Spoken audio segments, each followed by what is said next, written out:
Pessoal, estão me ouvindo? Vamos sim, professor. Sim, professor. Ótimo. Então, eu vou começar a aula sobre o padrão I3E 802. Esse é o padrão que a gente mais vai utilizar no futuro, creio eu. Porque é o que está regendo a internet sem fio e outros tipos de comunicação que estão mais em moda atualmente. A gente tem uma breve introdução, eu falo do projeto I3E802 e as partes do padrão, eu vou falar sobre alguns padrões. 802.3 é o CMA/CD que a gente usa para comunicação Ethernet.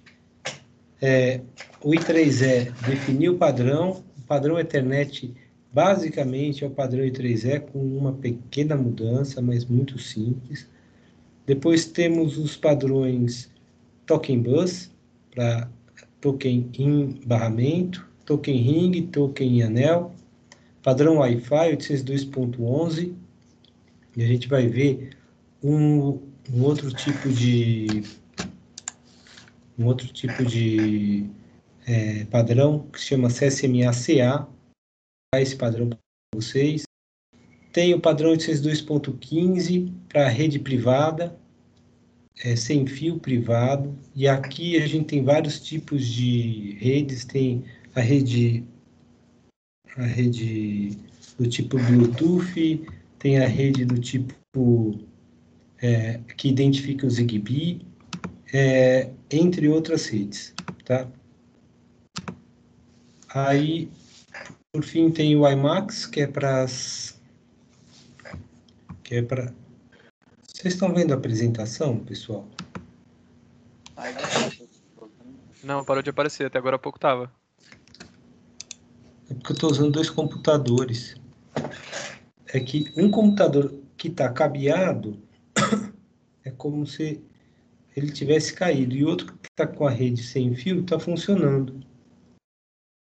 Tá, eu vou colocar por esse daqui. Eu acho que vai.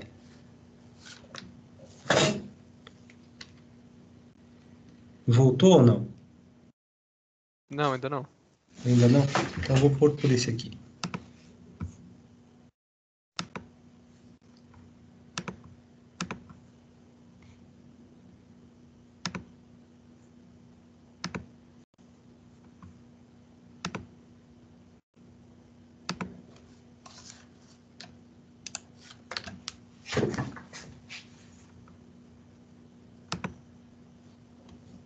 Vocês estão vendo? Agora sim. Tá. E o WiMAX é para grandes distâncias, sem fio a grandes distâncias. A gente vai falar dessas 4 iniciativas industriais. A primeira é a I3E802, e a gente até tem Ethernet industrial funcionando lá no laboratório, só que vocês não vão ter acesso, porque a gente consegue fazer a programação de Arduino remoto, mas fazer programação de CLP remoto exigiria que vocês tivessem um software que não dá para disponibilizar para vocês, porque não é gratuito. Então, eu não pude passar essa parte para vocês. Tem o projeto Profibus e Fieldbus. Aí também tem a rede ASI. FIP World FIP é um tipo de produtor consumidor. E o serviço de mensagens industriais. Então, hoje a gente está falando do primeiro. E quando a gente fala sobre o padrão Ethernet e Ethernet industrial, a gente vê que o nível de automação desse tipo de solução é o que mais atende desde o nível de bit até o nível de negócio. Ele não chega tão baixo quanto a rede ASI, mas ele chega no nível 0.5, que a gente viu na aula introdutória. Então, é um padrão que é bem completo. e ele está um pouco mais ligado a processo do que a eventos discretos. Porque eventos discretos a gente só vai passar 1 bit, e Ethernet está tratando de byte. Por isso que ele está mais voltado a processo. Mas ele também atende a sistemas discretos. O I3E, ele iniciou em 1980 o projeto 802 e definiu as normas da camada física e enlace, baseados na referência a OSI.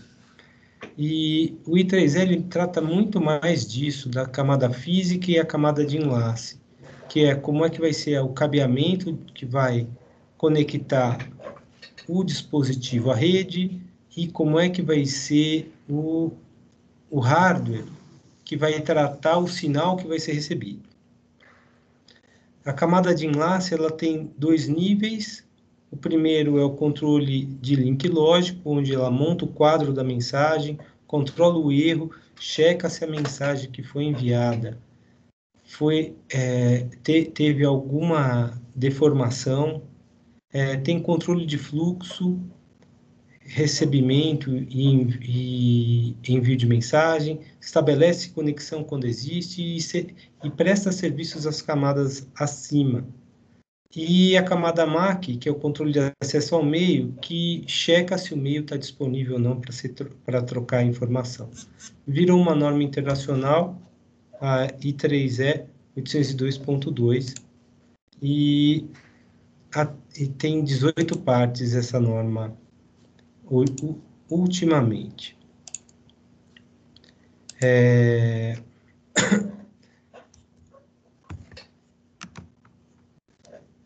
As partes do padrão começam com 802.1, um serviço de gerenciamento de redes e generalidades, e vai explicar como é que o pessoal vai trabalhar para desenvolver os padrões. Tá? 802.2 define 3 tipos de subcamada LLC. Uma é sem conexão, igualzinho o DP, outra é com conexão, igualzinho o TCP, e o terceiro é sem conexão, mas com aviso de um controle de fluxo e quadro de reconhecimento que a mensagem foi recebida. Então,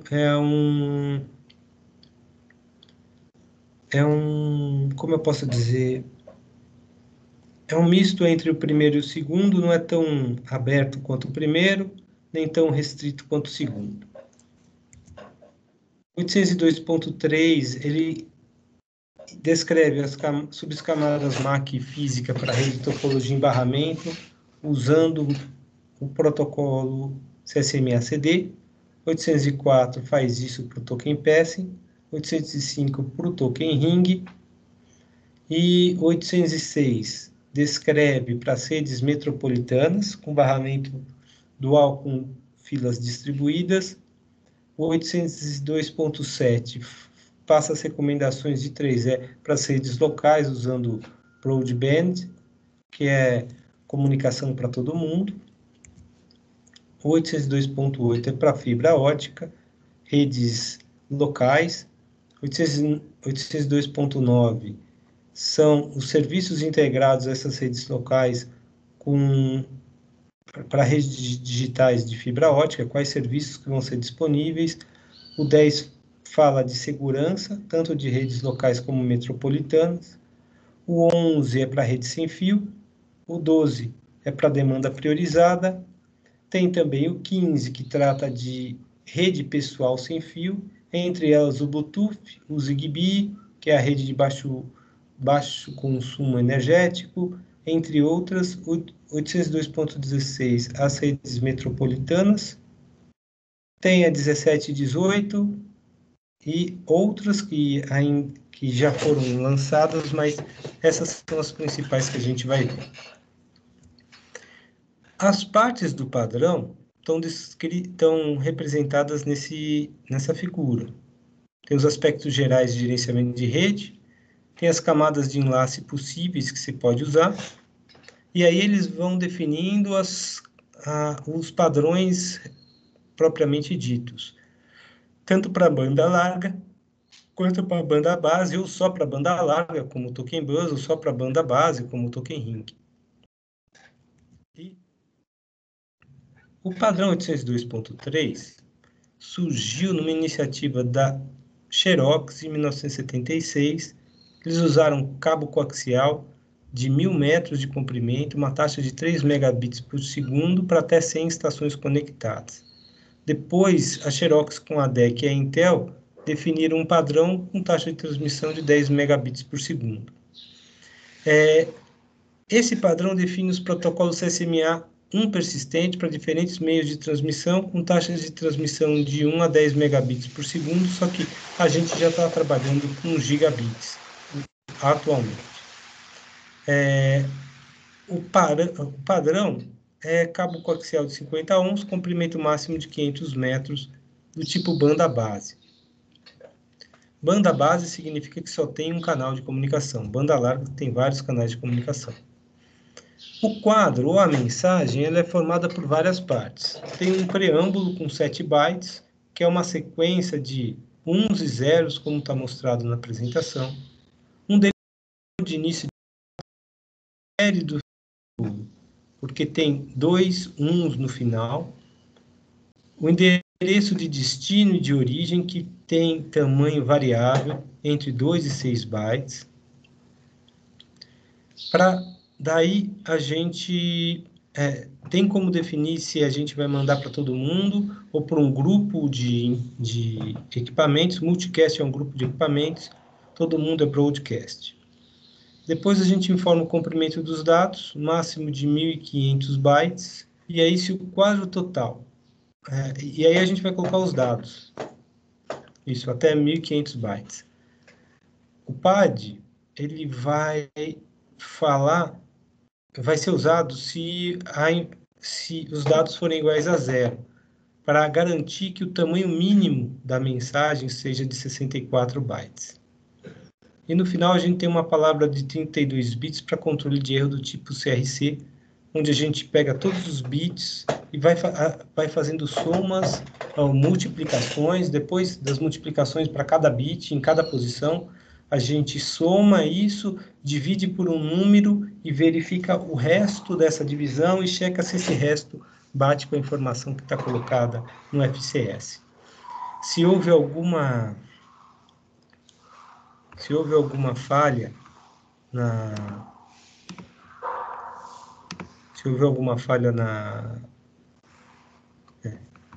fui ver se estava gravando, porque eu que mandei gravar, gente, e eu não tinha visto se tinha parado de gravar quando eu mudei de computador. Mas se tiver alguma falha na transmissão, não vai bater o FCS com o cálculo que ele vai fazer com os bytes e bits coletados. A diferença desse padrão, está na parte de baixo, com a Ethernet, é que não tem o delimitador de final, e sim um preâmbulo de 8 bytes, e não de 7 bytes.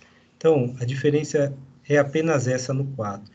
É justamente o quadro da mensagem que padroniza toda a comunicação, tá? Todo mundo sabe que a mensagem virá nesse formato, e os softwares que vão fazer o LLC vão destrinchar a mensagem recebida, pegando os dados, checando o endereço de destino e endereço de origem, e também vai montar as mensagens com as informações da aplicação interna, pegando as informações da aplicação e montando nesse formato. Então, camada de enlace tem, como eu falei, tem esses 2 níveis, controle de acesso ao meio, controle de conexão lógica, e a camada física tem 4 níveis, tá? Tem a sinalização do layer físico, a unidade de interface de conexão, unidade de conexão média e a interface que depende do meio, MDI. O PLS, ela fornece à camada MAC serviços de envio e recepção de bits e detecção de colisão. É praticamente um osciloscópio que vai lendo as informações dos bits recebidos e um gerador de sinal que vai pegando os dados da camada MAC e transformando numa onda quadrada. O AUI são cabos tipo par trançado blindado. O MAL são dispositivos que transmite, recebe e detecta a presença de sinais no meio. Tem que estar muito próximo a esse. São as placas de rede. E o MDI é o conector que faz conexão entre a placa de rede e o meio físico em si. A norma diz que a gente vai colocar o padrão 802.3, a gente vai informar,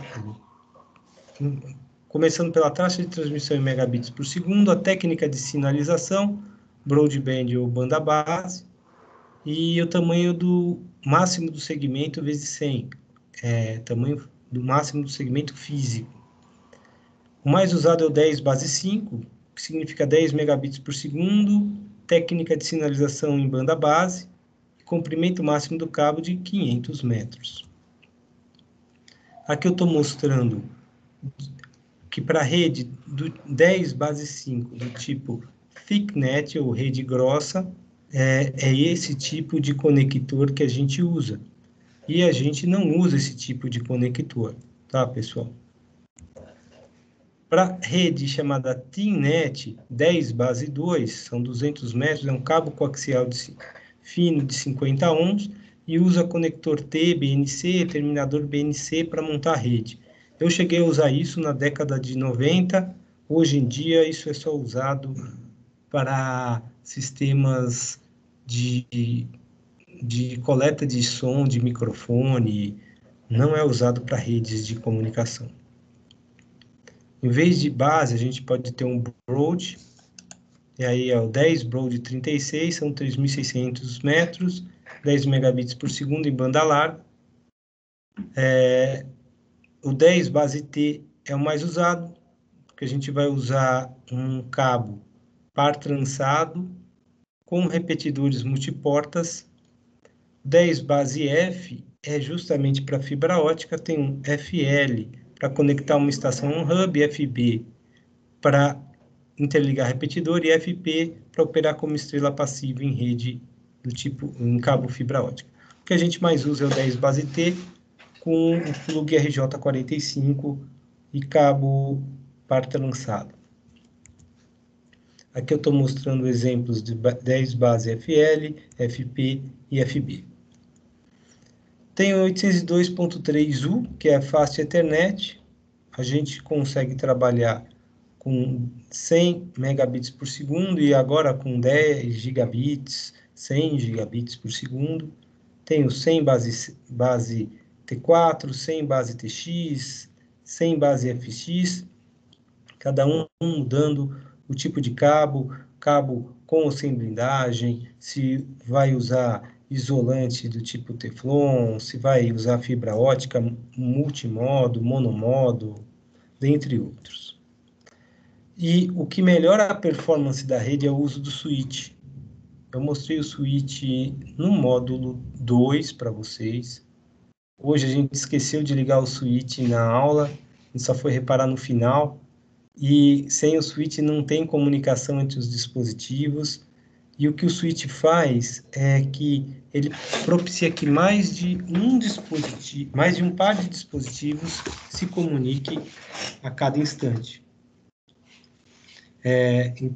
Diferente do hub, que uma vez estruturando a comunicação entre dois dispositivos, mais ninguém pode usá-lo, o switch, sendo dispositivos distintos, ele consegue colocar todos em comunicação ao mesmo tempo. A rede que a gente tem lá no laboratório, junto ao CLP, é um CLP da Schneider, ela estrutura ela tem o switch, ele estrutura duas redes, uma nível 1 entre os computadores que a gente possui, e notebooks e o CLP, e aí seria a comunicação com a CPU do CLP, e outra que o próprio CLP cria. Como o switch ele consegue gerenciar diferentes comunicações ao mesmo tempo, o CLP tem uma entrada Ethernet que se comunica com outros dois dispositivos. Um dispositivo que é esse, que é o modo Ethernet, de entrada e saída. Eu tenho 10 entradas e 10 saídas digitais. eu poderia colocar esse dispositivo até 500 metros do CLP. E outro dispositivo chama PRM, que a gente vai ver quando falar do padrão Profibus. Mas essa rede aqui, apesar de estar usando o mesmo switch, ela está no nível 0.5. Vocês não lembram? Eu falei que o nível de sensores é nível 0.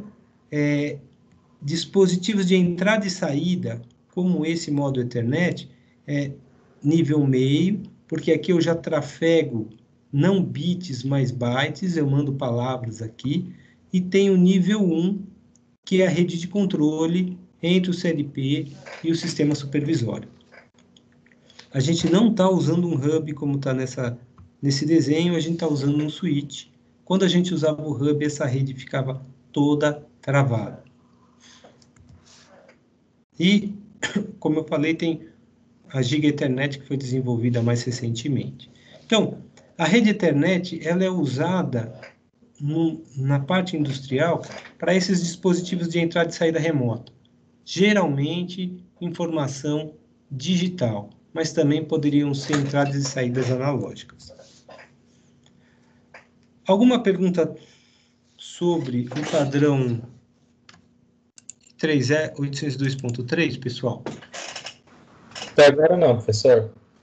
Ok. Usando o mesmo barramento, a gente pode criar um comportamento de anel lógico chamado token bus. Então, o token nada mais é do que uma permissão que a estação recebe. Se é uma permissão, vai ser uma mensagem específica de permissão que ela vai receber.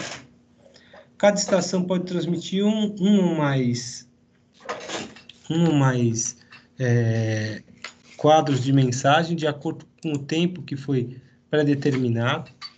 E o que acontece é que ela pode se conectar e desconectar o barramento dinamicamente.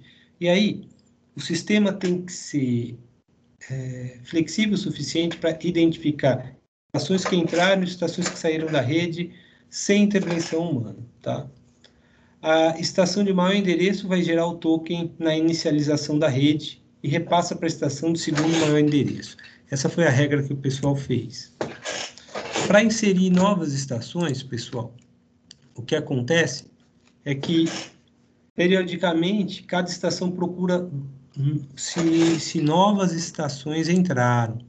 E aí, eles têm, para cada estação, eles têm como eu posso dizer, um valor um valor de endereço que ele tem que procurar. Por exemplo, eu sou estação 1, a próxima estação que eu saiba é a 7, então, de 2 até 6 sou eu que procuro. A 7 vai procurar de 8 até 15, porque a outra estação é a 16ª, tá? Então, antes, em determinados momentos, a estação procura novos sucessores, tá? E se não tiver resposta, ele volta à evolução normal de troca de tokens. Se uma estação nova responde, ela estrutura para aquela próxima estação quem é a seguinte dela. Por exemplo, como eu falei, eu sou estação 1, vou procurar da 2 até a 6. Reparo que a estação 4 respondeu. Eu falo para a estação 4, sua próxima estação é a 7, e por ter conversado com a estação 4, a minha próxima estação passa a ser a 4. E aí eu sei que eu vou ter que procurar, toda vez que eu entrar nesse modo, se a estação 2 ou 3 entrou nesse sistema, tá?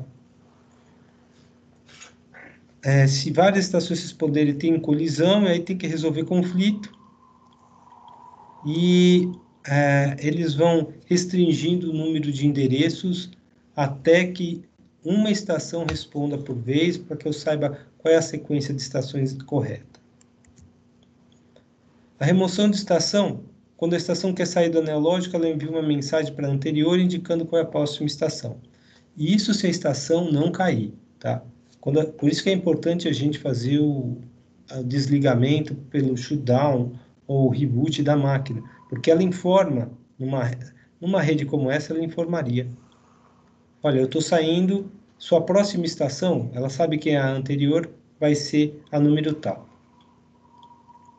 Então, esse é o exemplo que está colocando. Se a estação tem a estação B, entre as A e C, ela quer abandonar, ela envia mensagem para A, indicando que C é sua nova sucessora. A camada física, ela funciona em banda base.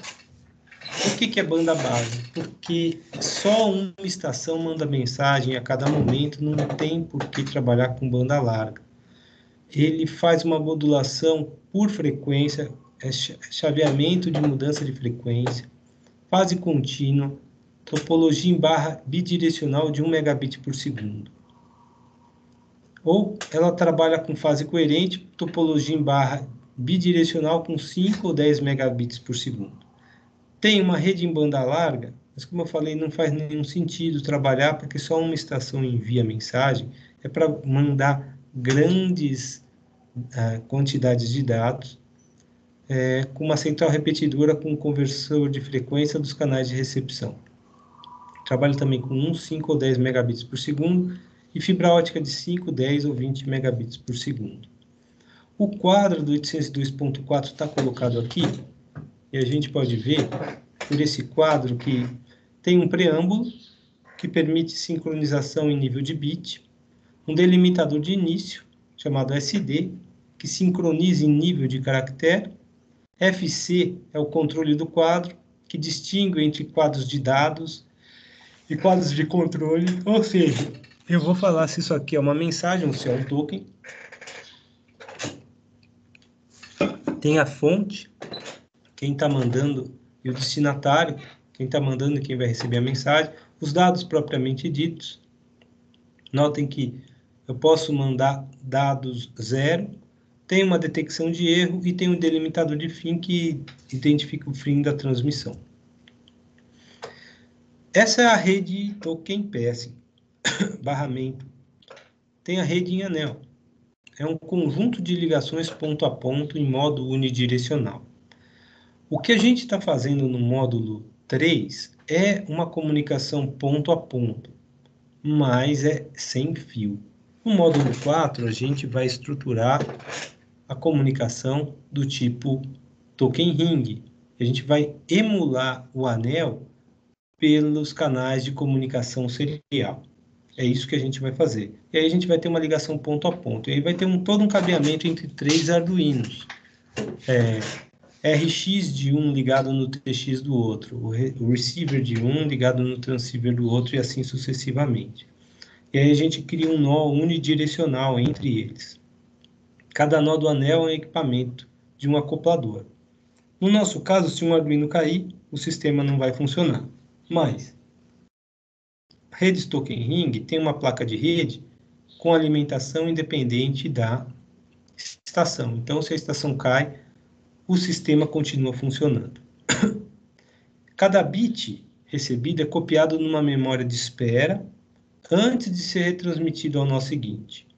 O token fica circulando quando não existe transmissão de quadro. Então, quando o canal serial, no nosso caso, estiver livre, ele sabe que vai poder mandar mensagem. Mas, no nosso caso, a gente vai fazer uma mensagem de token, trabalhando com o token ring, no módulo 4. Quando uma estação quer emitir um quadro, ela tem que adquirir o token, substitui o token pelo quadro a enviar. Como só uma ficha está circulando, a emissão do quadro é exclusiva de uma única estação. Aqui eu tenho um exemplo de 4 equipamentos em rede em anel, um anel unidirecional. A camada física trabalha com segmentos com par trançado blindado, de 4 a 16 megabits por segundo e até 250 repetidores no anel.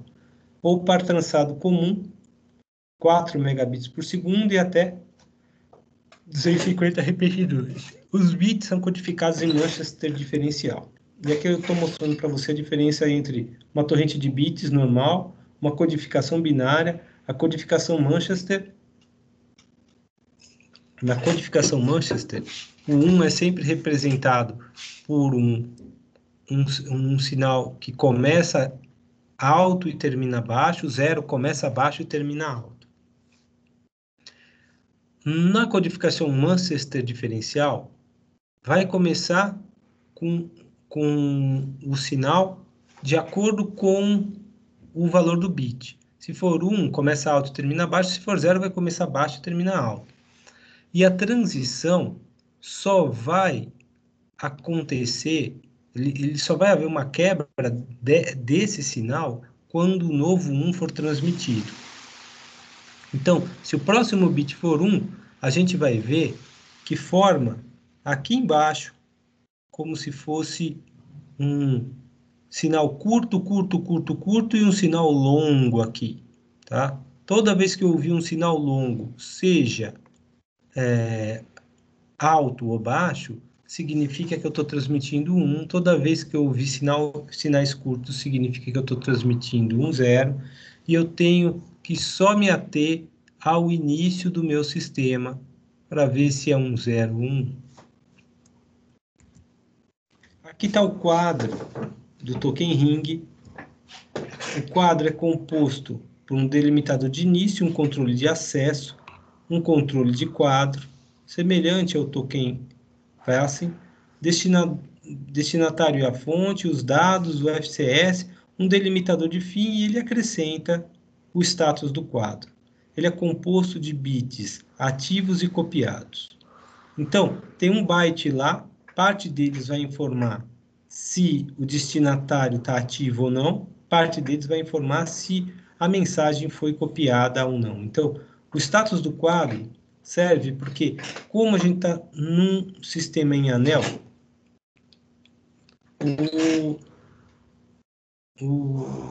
a mensagem que eu envio, eu vou receber de volta. E quando eu recebo a mensagem de volta, ao ler o status do quadro, eu sei se a estação está ligada ou não, e se ela recebeu a minha mensagem adequadamente ou não. E caso isso aconteça, eu posso partir para a próxima mensagem que eu tenho que transmitir. Bem, tem o padrão 802.11, rede Wi-Fi. O que acontece é que a colisão ocorre com um terminal oculto. A colisão eu só consigo perceber na estação que está recebendo a mensagem.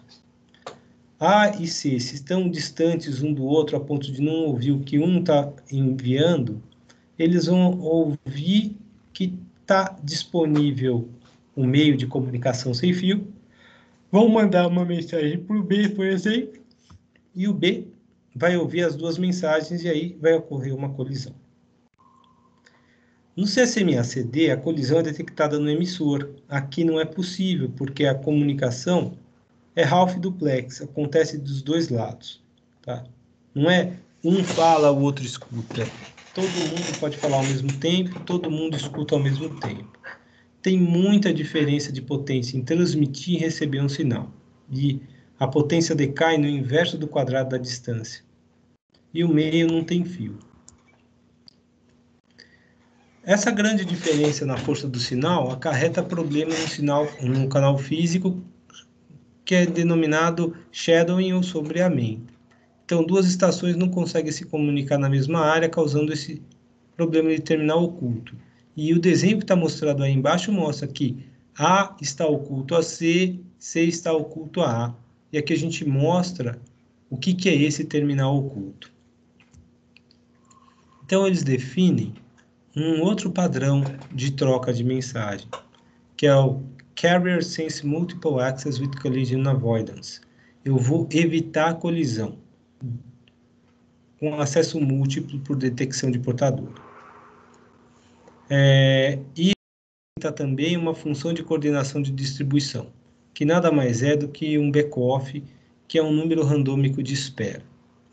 Isso trabalhando com um sistema de 4 trocas de mensagens.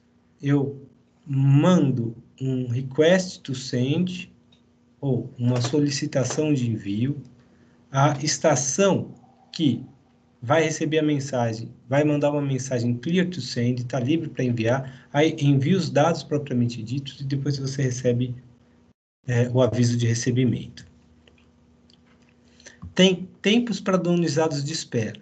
Tá? Diffs é um tempo que você vai esperar antes de mandar os dados. E CIFS é um tempo maior. e se fizer um tempo que o recebedor vai esperar para enviar o aviso de recebimento. Tudo isso para não haver colisão de dados. As outras estações que estiverem ouvindo isso vão entrar em modo NAV, que é Network Allocation Vector, um vetor de alocação de rede, ou seja, a rede está em uso. Então, eu tenho a fonte aqui, o destinatário aqui e as outras estações aqui. Só que, como o tamanho dos dados é muito grande, a chance de haver colisão de dados depois que duas estações trocarem informação é muito grande, porque todo mundo vai ficar esperando acabar o envio dos dados para depois de diffs de tempo enviar uma mensagem. Então, eles criaram esse tempo de backoff para evitar essa colisão. Nada mais é do que você criar um número randômico, começar a decrescer esse número até ele zerar, sempre ouvindo o meio. Se o meio continuar livre, até você gerar esse backoff, você transmite a sua mensagem. E se o meio ficar ocupado, você congela essa contagem e começa de onde você parou da próxima vez. Então, o que a gente está mostrando nesse exemplo? A estação 2, ela trocou mensagem, recebeu um aviso de recebimento, esperou diffs e gerou um número aleatório, no caso foi 6. E aí ela espera, ela fica ouvindo o tempo nesse número aleatório. A estação 1, por exemplo, tentou, percebeu que tem uma mensagem para enviar nesse momento, espera diffs, o backoff gerado foi de 0, ela já transmite os dados. A estação 2, ela vai congelar esse slot time do backoff onde parou, e depois do sistema, depois da estação 1 ter transmitido a mensagem dela, ela espera novamente o diffs para recomeçar a contagem e transmitir seus dados. Aqui a gente vê que o sistema não é sincronizado. A estação 2 e a estação 3 vão começar a esperar o diffs em tempos totalmente aleatórios, e a estação 3 teve um backoff de 5 slot times, a 2 de 7, por causa disso a 2 vai ter que esperar a 3 transmitir. Então, é um sistema que não é sincronizado. A regra de backoff é que o primeiro valor a gente vai extrair de 0 a CW mínimo. Se não der para transmitir, ou seja, eu não recebi o aviso de recebimento da mensagem que eu transmiti, eu aumento esse número aleatório por 2 vezes ele, até chegar a 2 elevado a m, que é o número máximo de tentativas, tá? Normalmente m é igual a 5, e aqui a gente tem um backoff exponencial, porque é sempre 2 elevado ao número de tentativas. E aí, colocando todas as informações que eu havia comentado com vocês, a gente tem esse fluxo de dados, tá? A estação que vai transmitir, ao receber uma mensagem, espera diffs, tem o backoff, nesse caso foi 0, envia um RTS. Quem recebeu, espera CIFS depois de receber o RTS e envia um CTS. Quem transmitiu primeiro, o RTS, espera CIFS depois do CTS para enviar os dados. Quem recebeu os dados, espera CIFS para enviar o aviso de recebimento. E as outras estações vão entrar em NAV, porque ouviram o CTS ou porque ouviram o RTS ou o CTS, justamente por causa do terminal oculto, tá? Essa estação não ouviu o RTS, mas ouviu o CTS, e ela entra em NAV por causa disso. Então, a chance de haver colisão é nesse momento aqui, e não na transmissão dos dados em si. Então, a gente acaba não gastando tanto tempo para depois separar que houve colisão. Quais são as deficiências? A largura da banda é compartilhada e não dedicada. Então, eu sempre vou usar a banda inteira. e eu não consigo ter parte dela para ela. Precisa de uma arbitragem do barramento sem o conceito de prioridade para compartilhar essa banda. E resulta em colisão quando duas ou mais dispositivos querem transmitir simultaneamente. E essas colisões bloqueiam a rede e impedem que outros dispositivos transmitam. Mais de um dispositivo em segmento aumenta a probabilidade de colisão. O broadcast das mensagens consome grande banda. Não tem como diferenciar tráfego de alta e de baixa prioridade. E não tem como assegurar o caminho de baixo atraso para o tráfego em tempo real. E essas deficiências é que geram uma grande oportunidade. Quem conseguir estruturar um protocolo de comunicação sem fio industrial que tenha uma confiança maior do que a atual, vai ganhar um mercado. Por que troca de mensagem sem fio é interessante? Porque eu não gasto dinheiro comprando cabo, que é caro, instalando cabo e ainda fazendo manutenção do cabo. A parte de cabeamento é sempre uma dor de cabeça. Bem, isso para o padrão sem fio normal. E o padrão para a rede sem fio em área pessoal. Os principais objetivos ter uma facilidade maior de instalação, uma confiabilidade nos dados, uma operação a curta distância, baixíssimo custo, vida de bateria razoável, com um protocolo flexível e simples. Na verdade, o Ethernet 802.15 é uma tentativa de se desenvolver um padrão sem fio mais barato do que o 802.11, que serve para ambiente de escritório. E tem um coordenador para diversos equipamentos, a gente vê isso no Zigbee, tem um coordenador da rede, a gente não precisa programar o que esse coordenador vai fazer, mas ele é que organiza a rede, e usa o CSMA/CA como padrão de troca. Tem o 802.15.1, que define o Bluetooth, o 15.2 é coexistência, o 15.3 são as redes de alta velocidade, o 15.4 é de baixa velocidade, onde está o Zigbee, e o padrão sem fio industrial chamado Wireless HART, que nada mais faz do que usar o padrão Zigbee. O 15.5 é rede em malha, o 15.6 comunicação dentro, ao redor do corpo, humano ou não.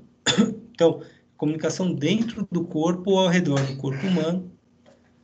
O 15.7 é comunicação por luz visível. O 8 é comunicação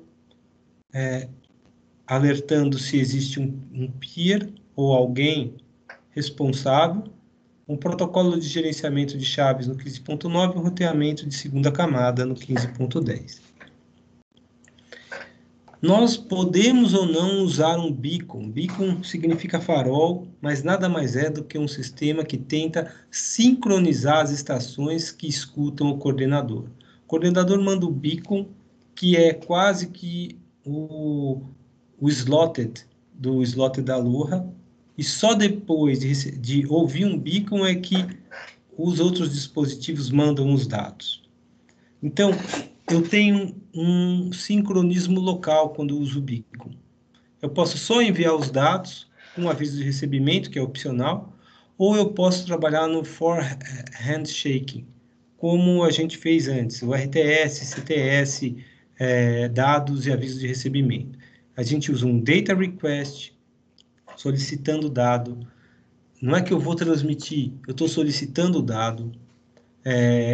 E eu posso tanto usar o beacon ou não, ou posso sincronizar ou não por meio de um coordenador. É claro que se tiver um terminal oculto para o coordenador, ele não vai usar o beacon. Esse padrão utiliza as frequências de 868 e 868.6, e aí com uma taxa de 300 mil bits por segundo, para mandar informações dos parâmetros da rede e 20 kbps por segundo para os dados, um simbolismo binário. Se eu trabalhar na frequência 902, 928, eu já trabalho com o dobro da taxa de transmissão, e 2.4 GHz eu trabalho com 250 kbps por segundo para troca dos dados. Quando a gente compara Zigbee, Bluetooth e 802.11, a taxa de dados é muito maior para 802.11. Então, a gente trabalha numa velocidade muito maior. E a complexidade das informações trocadas é muito mais elevada. Só que, por que eu vou precisar trafegar dado em formato de palavra ou string quando eu estou trafegando informação que é binária, 0 ou 1? Para dispositivos como o celular, eles criaram o Bluetooth. O notebook também tem Bluetooth e consegue conversar um com o outro.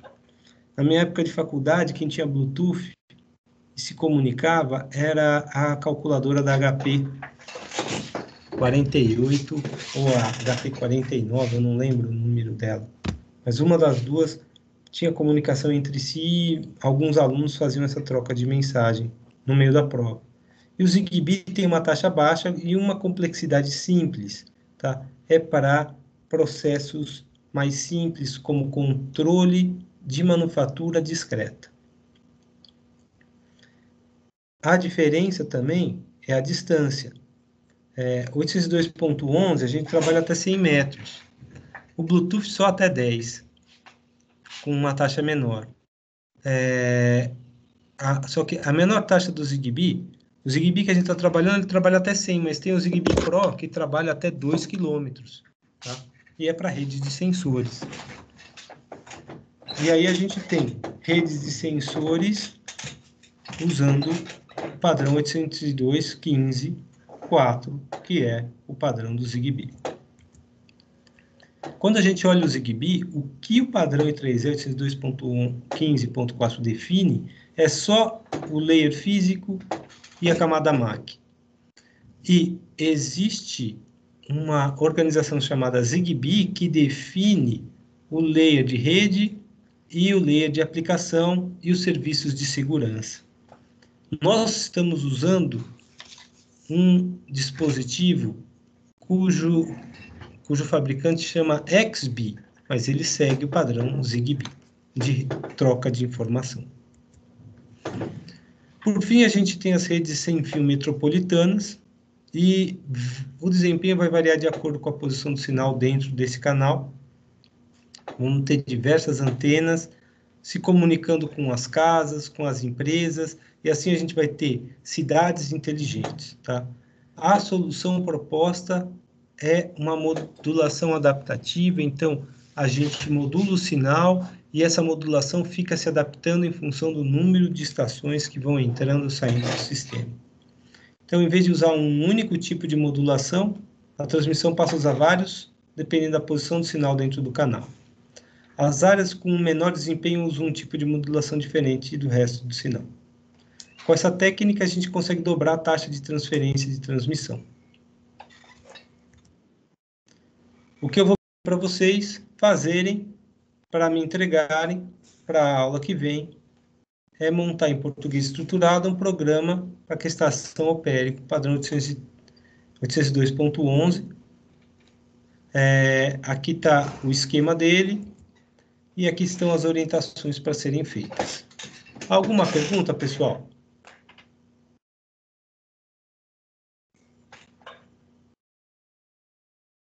Professor, lá no começo da aula, o senhor mostrou parecia aquelas imagens do próprio laboratório que a gente tem. Isso. E um dia o senhor mostrou para a gente, quando a gente estava aí no laboratório, você falou, se a gente conectar aqui, a gente pode ter um acesso até de 500 metros, alguma coisa assim, 200 metros. Isso. Essas imagens aí são do nosso laboratório? Do laboratório lá? Esse esquema aqui é do nosso laboratório. Tá vendo? O LEM, o Laboratório de Ensino Mecatrônica, tem essa rede estruturada. Ah, beleza. Quando você passou, eu falei, eu acho que eu já vi isso. Não, certinho.